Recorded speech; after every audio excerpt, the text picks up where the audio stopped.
წვერის მოვლის კულტურა არ არის ახალი ტენდენცია და ძალიან ხშირად იყენებდნენ ისეთი ძველი ცივილიზაციები, მაგალითად როგორიც იყო ძველი რომი, ანტიკური საბერძნეთი, ბაბილონი, შუამდინარეთი და არც საქართველო იყო ამაში გამონაკლისი, იმიტომ რომ ქართველი მამაკაცი მეფეები ყოველთვის ატარებდნენ წვერს.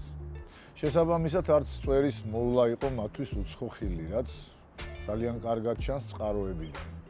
ამ გამოცდილების ხარჯზე დღესდღეობით ჩვენს გვაქვს იმის ფუფუნება, რომ მოუაროთ ჩვენს წვერს, გამოვიყურებოდეთ ლამაზად, კომფორტულად და სხვებსაც ესიამოვნოთ.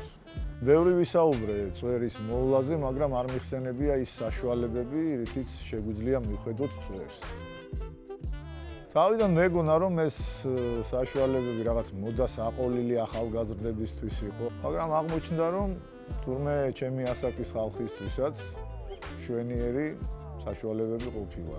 ბევრმა არ იცის რა პროცედურასთან გვაქვს საქმე, ამიტომ ძალიან მოკლედ შევეცდები განახოთ თუ როგორ ვუვლი მე პირადად წვერს. ეს არის საპონი. წვერს არბილებს და ძალიან ამსუბუქებს. ეს არის ზეთი, რომელიც ასევე ძალიან არბილებს წვერს და ამასთანავე შეიცავს სამკურნალო თვისებებს. ბალზამი, იგივე ცვილი, რომელიც ასევე ამსუბუქებს წვერს, არბილებს, კომფორტულობას გმატებს და ძალიან ზრუნავს, ასე ვიტყოდი, წვერ-ქვეშა კანზე. ასე რომ თუ ატარებ წვერს, მოუარე წვერს.